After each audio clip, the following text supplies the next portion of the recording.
I'm Thomas Witherspoon of Asheville, North Carolina, and you're tuned to the International Radio Report, 30 minutes of news about radio on CKUT 90.3 FM in Montreal.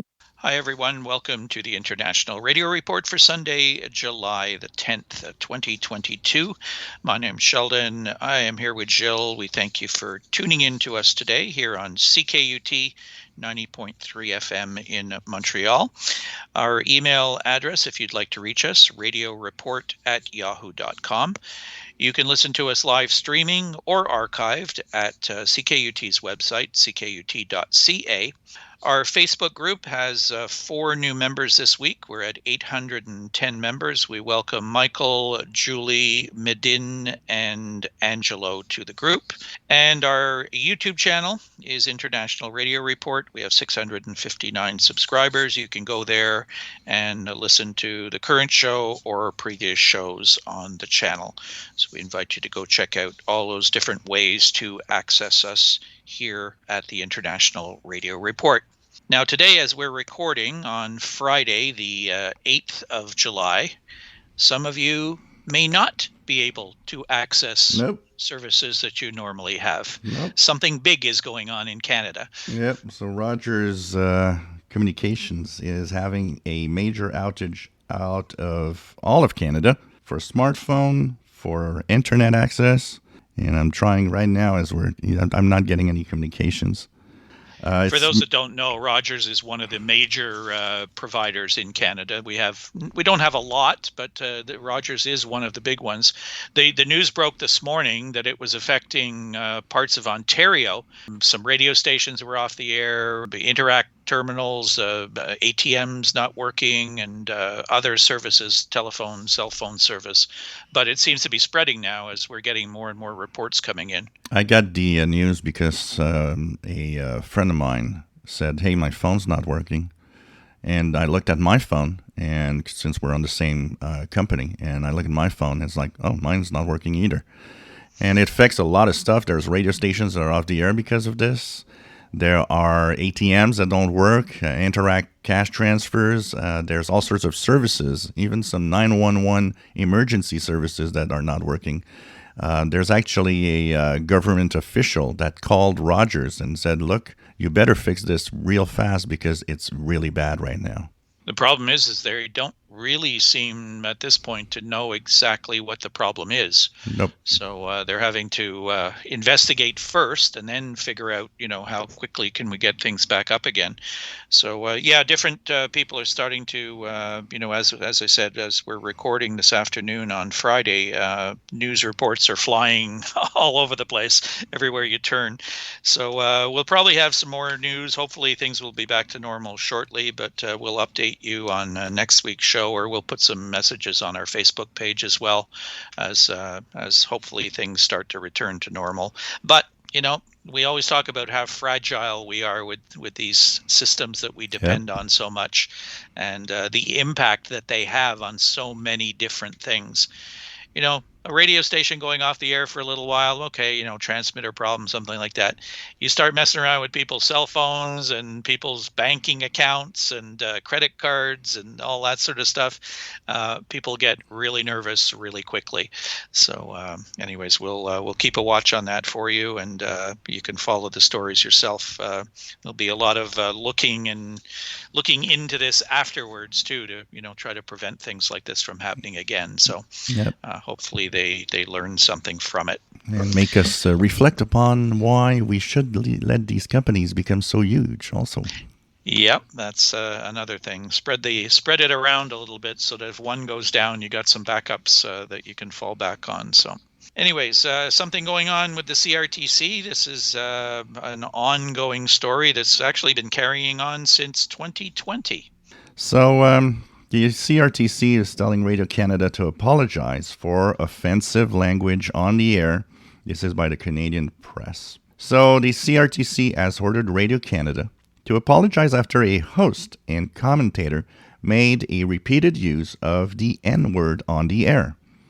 The Canadian Radio, Television and Telecommunications Commission says the public broadcaster violated Canadian broadcasting policy objectives and values and did not do enough to mitigate the effect the word could have on its audience. The decision stems from a 2020 episode of a radio show in which commentator Simon Jourdouin and host Annie Desrochers discussed a petition to demand the dismissal of a Concordia University professor who had quoted a famous book with the N-word in the title. During the discussion, Jourdouin and Desrochers repeated the full title of Pierre Vallière's controversial 1968 take on Quebec history several times. A listener filed a complaint with the CRTC after first being told by Radio-Canada's ombudsman that the use of the word in that specific context did not contravene its journalistic standards and practices. The CRTC disagreed and told Radio-Canada to apologize to the complainant in writing and submit a plan to ensure that it better addresses similar issues in the future. This is the report by the Canadian Press, was first published on June 30th, 2022. Now, we have some follow-up to this. There's been a fallout, and this comes from Christopher Nardi in the Montreal Gazette on July the 5th. Prominent Quebecers call on Radio-Canada to fight the CRTC ruling criticizing a radio segment that included the N-word. A host of politicians, former and current Radio-Canada employees, and journalism advocates are calling on the public broadcaster to fight back against a new CRTC ruling criticizing a radio segment that featured the N-word 4 times. A drove of influential Radio-Canada current and former journalists, star hosts, and even ombudsmen are pushing back, saying that they are alarmed by the CRTC ruling, which they view as an attack on journalism and freedom of expression. And they go in to talk about the various people who have commented on this. Carolyn J. Simard saying, "The majority decision has taken a step I cannot take." Over the weekend and on Monday, a growing number of Quebec media and political voices expressed their opposition to the ruling as well. In an open letter published Sunday, nearly a dozen former Radio-Canada executives or ombudsmen called on the public broadcaster to appeal the decision. The Fédération Professionnelle des Journalistes du Québec, the province's largest journalist association, also published a statement calling the decision a dangerous precedent. Over 50 current Radio-Canada headliners published their own letter demanding that Radio-Canada disavow the concerning ruling and contest it vigorously. This seems to be far from over. The ruling was issued by CRTC and gave Radio-Canada instructions of how they were to apologize and statements they were supposed to make on the air, etc. Now it seems that there's opposition to that. There was an interesting article that I had read that they were mentioning that in 2008, the CRTC had issued a statement saying that, they weren't there to be the police of what is being said on the air. And now, obviously, they are the police trying to say, well, you did something bad here. I think the biggest problem is obviously the N-word should never be used in the context that it's been used as a bad word in the past. Definitely. That should not happen. But using it in a way where you're talking about a book or, anything, art or whatever, in a polite way, just because the title has that N-word in it, I think we got to make a difference between, we are talking about something from the past that was written with that N-word. It's difficult. I think maybe we're a little overly sensitive right now. Well, we had a story a couple of weeks ago where we used the F word a couple times in the article. There were no complaints. Somebody even wrote to us and said, "Wow, you must have heard from people."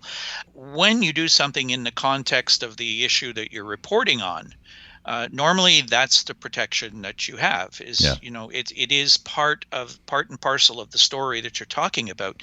In this particular case, the title of a book, which was allowed to be published. The book is still out there. It's still being sold. People still reference it. Yep. For one person to take objection to it, and normally a complaint goes to the Canadian Broadcast Standards Council, not directly to the CRTC. That's sort of a middle step that involves broadcasting, in particular, the Canadian Broadcast Standards Council. And they normally deal with complaints themselves. This one has gone up a level, and it's all the way at the CRTC level. So it's a little bit different animal that we're talking about here. And I think these government organizations are all right now walking on a very thin line. And when something like this happens, they try to be on the side of, well, we've got to be apologize. We always have to be nice and perfect and never use words that are offensive for some people, or say things that shouldn't be said on the air. And it seems they always go on the side of, yeah, well, you should apologize. And they never take into context the way that it was used to talk, in this case, about a book, simply. Yeah, the story goes all the way back to when this professor in university was talking to the students about the book, Yep. and that's where the whole thing got started, and then it just kind of snowballed from there. So we certainly haven't heard the end of this. I'm sure there'll be more stories on this. We'll keep an eye out for you Yep. in the weeks and months ahead, I'm sure. So we go from that to a very, very positive story that we're getting out of Radio Inc. So apparently, radio's reach is still massive. With the renewed love for audio in recent years, spurred by podcasting and the onslaught of new technologies for consumers to listen, radio's reach among the U.S. population is still massive. That's according to the latest Audio Today report from Nielsen. Nielsen reports that radio still reaches 93% of American population. That includes 93% of the 18-plus population and 98% of the 50 and over crowd. The 1834 demo is the lowest, but still stands at 87% according to Nielsen. The ratings firm concludes that only AM/FM radio can deliver the scale advertisers need. Radio often gets criticized for not being relevant to the younger generations. According to Nielsen, in that 18 to 34 demo, where radio reaches 87%, no other audio service comes close. Spotify lands at 41%, Pandora 21%, Apple Music 18%, Amazon Music at 14%, and satellite radio at 7%. Nielsen states that radio generates 55% more incremental reach than streaming music, podcasting, and satellite radio. The radio industry had recognized that many listeners, while still listening, are moving to their streams. Nielsen's report confirms that theory. And the third quarter of 2020, 7% of radio's listeners were doing so on a radio station stream. In the first quarter of this year, that number jumped to 12%. Nielsen also reported the obvious, that radio's most out-of-home use was being done in the car, and that 70% of all radio listening is done outside the home. As mentioned earlier in this story, podcasting has helped fuel a new surge in audio listening. The Nielsen report states that half of daily podcast listeners started listening to podcasts in the past 2 years alone, and they are listening to more shows more often. The increase in podcast listening started with the pandemic, according to Nielsen. So it's nice to see that radio still has a big reach, and I think for advertisers, they should listen, because that's where maybe you should put most of your money. Yeah, particularly on a local level. When you're listening to things like even satellite radio, some of the channels don't have advertising, some of them do. The advertising that you're hearing is of they're national firms. They're covering like the whole continent or what have you. But the little local store that wants to attract people, the local business that wants to attract people, the best way for those people, those business owners, to reach an audience is going to be radio. Yep. They might be able to afford television, but it's generally more expensive. There's more production included and, cost involved in putting an ad on television. Radio can be done relatively inexpensively, depending on the rates change, depending on the station's ratings and what have you. But I still think, with these numbers, it's showing that this is the way to reach. And streaming the stations is still going to reach the people with the advertising, because the streaming does include the ads. Yep. So it is a smart way to go, and I would think any business is going to look at those numbers and say, yeah, we're not going to pull out our ads now, because we'd be cutting off all these people. We got to be careful also on the advertising side. When we do podcasts, unless that podcast is very specific for an audience in a specific location. Podcasts that reach international audience, well, maybe your product is not international. So advertising there is not a way of doing it unless you're, a big company that sells your product across the world. The local pizzeria isn't really going to have an advertising on a podcast that talks to people that you're not even sure if someone's listening close to the place. Yeah. So or if radio, anyone's listening at all. Yeah. And radio is great for that because radio is very local. And that's the place that most of these advertisers definitely need to be. Interesting. Yep. Nice to see those numbers, though. It's encouraging for radio, I'm sure.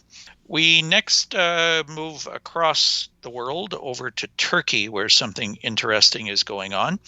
The US AGM condemns the censorship by Turkish Broadcasting Authority. This comes from the Association for International Broadcasting's news desk. The US AGM acting CEO Kelu Chow spoke out against the Turkish government's June 30th blocking of online news by international broadcasters, including the Voice of America. VOA's Turkish programming and all of 32 language services of German international broadcaster Deutsche Welle were censored on last Thursday when the Turkish authority responsible for media control, RTUK, restricted access to their websites. With the attempted blocking of Voice of America and Deutsche Welle, RTUK has made an alarming choice to pave the way for internet censorship. Audiences in Turkey deserve access to fact-based news about the world around them. Despite this latest attack on press freedom, USAGM will not be deterred in its mission to support the free flow of information to people in Turkey and across the globe. We oppose this move as a thinly veiled effort to censor unfavorable press coverage, said acting VOA director Yolanda Lopez. Upon learning that our site is now blocked, we firmly object to this latest action in Turkey's efforts to restrict Voice of America's ability to deliver accurate and objective news to its Turkish-speaking audience. Through circumvention tools and other means, VOA will not be deterred. In February 2022, RTUK had called on VOA to obtain a license that would have allowed the Turkish government to censor editorial content. News of Turkey's action spread quickly on social media in Turkey yesterday. Options to circumvent this censorship are in place, and related information is available to audiences on social media. Once again, shortwave radio. Yeah, it's hard to stop it, that's for sure. And Voice of America has certainly got the tools to get the programming out there. Same with Deutsche Welle. But we've seen this happen in other countries. A little bit surprised to see it coming out of Turkey. Yeah. But, they're kind of caught in the middle on a lot of different worldwide issues going on right now. And they seem to be kind of seesawing back and forth on a number of different things. So you're never quite sure how they're going to come out with their policies on certain things. So this one has certainly got VOA and Deutsche Welle got their attention, and we'll see where it goes from here.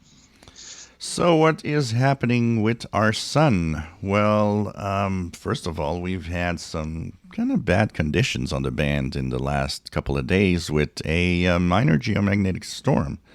So a crack opened in the Earth's magnetic field and stayed open for nearly 14 hours. The solar wind that poured from the gap fueled a minor but long-lasting G1 class geomagnetic storm. So people actually were posting pictures of auroras. If you want to see the beautiful pictures, spaceweather.com is the place to go and to get more news about what's happening with the sun. There is a sunspot that is growing, AR 3053, that could maybe pose threats for solar flares in the coming days. So keep an eye on that. Sun is relatively active. We have a solar flux of around 121, and the sunspot number is 88. There is a coronal hole that might actually send us more solar wind on July 12th or 13th. So if conditions are not up to what you expect, that could be the cause. And the best way to actually know what's happening and to see the conditions or hear them is to turn on a radio and listen. This is Glenn Hauser, on the air since 1987. You're tuned to the International Radio Report, 30 minutes of radio about radio, every Sunday morning on CKUT 90.3 FM in Montreal, and live streaming around the globe at ckut.ca. Our next story brings us to some news from Afghanistan. The headline, a radio station educating boys and girls in remote areas. This comes from the Pawak Afghan News via Mike Cooper and Glenn Hauser's World of Radio. The city is Coast City. A local radio station called Hawa has launched an educational program for thousands of students, mostly girls, in far-flung areas of southeastern Khost province in Afghanistan. Ayub Yad, head of the radio station, says thousands of students, mostly girls, enthusiastically listened to Radio Teacher. Addressing a gathering at the end of the third batch of Radio Teacher transmissions, he said people could learn from it at home or any other place. Today, we invited 50 most talented students and provided them with gifts.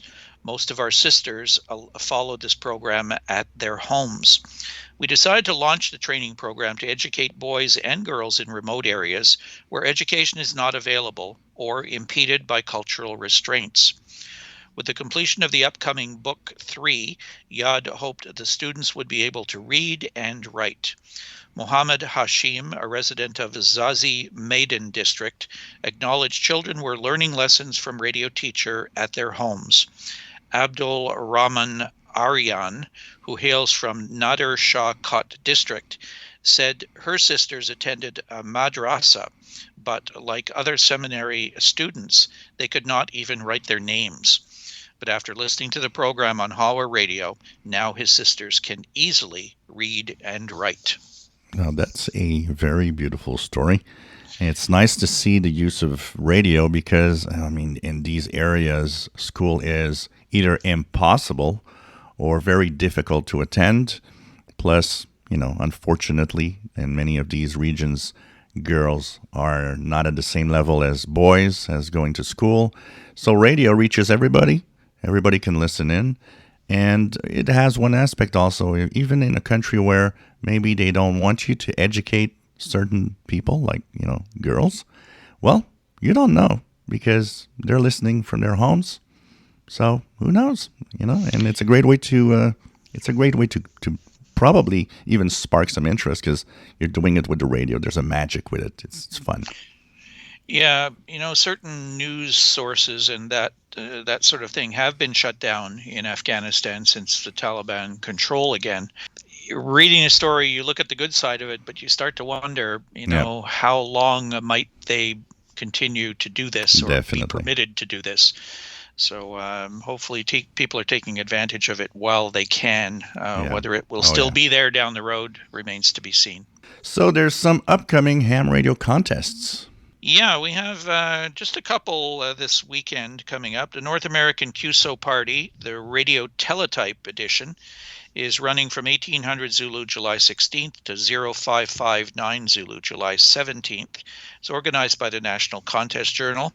It's running on the bands 80 through 10 meters only, and it is only the RTTY mode. There's the CQ Worldwide VHF Contest, 18 Zulu July 16th to 21 Zulu July 17th. This is organized by the CQ magazine. The contest promotes VHF activity on the 6 and 2 meter bands with participation from around the world. So 6 and 2 meters. And the modes are SSB, AM, FM, CW, digital modes such as FT8, FT4, and MSK 144. All right, so a couple interesting contests there. Now, we have some big news. Yes, we do. From the Canadian International DX Club, Canada's National Radio Monitoring Club, which is celebrating its 60th anniversary this year. And we have a couple special activities going on coming up shortly. CIDX has 2 amateur radio club stations. These are call signs that are listed as being administered by the club. And we do activate them not very often on the ham bands. usually to mark special events or anniversaries or things like that. But Gilles, you sort of picked up the ball on this one and decided 60th anniversary, you got your ham license recently, why not do something? I thought it was a good idea because I thought, yep, okay, now I got my ham license, let's go for it. So we're going to activate special event stations from the club. For me, it's going to be the VE2AQP call sign that I'll be using for the Eastern Canadian location or headquarters that are in St. Lambert, Quebec, but I'll be, of course, from my home in Montreal.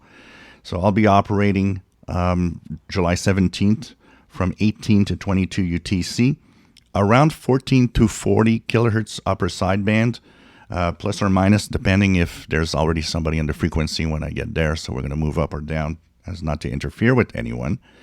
And in the Western Canada side, there's going to be activation of VE6SWL, and this is going to be from Sherwood Park, Alberta headquarters in the west. And the activation will be on, of course, July 17th from 18 to 22 UTC also. It will be activated from Lamont, Alberta, operated by CIDX Vice President and very interesting editor Mickey Delmich. VE6IDX is his own personal call sign. And he'll be on 14265 kilohertz upper sideband plus or minus, so it'll be a little higher up in frequency. And we'll be, of course, working at the same time. So there'll be two stations you can catch if you want to try both. Of course, I'll be active at the end of the month again with the VE2AQP on 40 meters from 22 UT to July 31st to August 1st at 02 UT. We'll remind that later on, of course, on the show. Frequency will be 7150 kilohertz, lower sideband, plus or minus. We're going to issue a special EQSL for contacts. So we'll be, of course, happy to send an EQSL to anybody that submits reports to the station, to both stations, or if you only get one.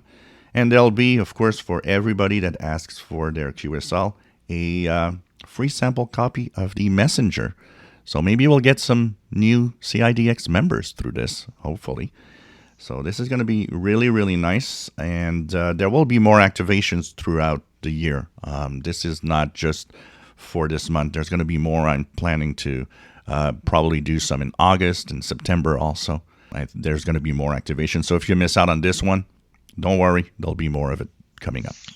Yep, we'll publish all this information on our Facebook page, and we hope you'll, if you're a ham operator, you'll look for the two ham stations on the 17th.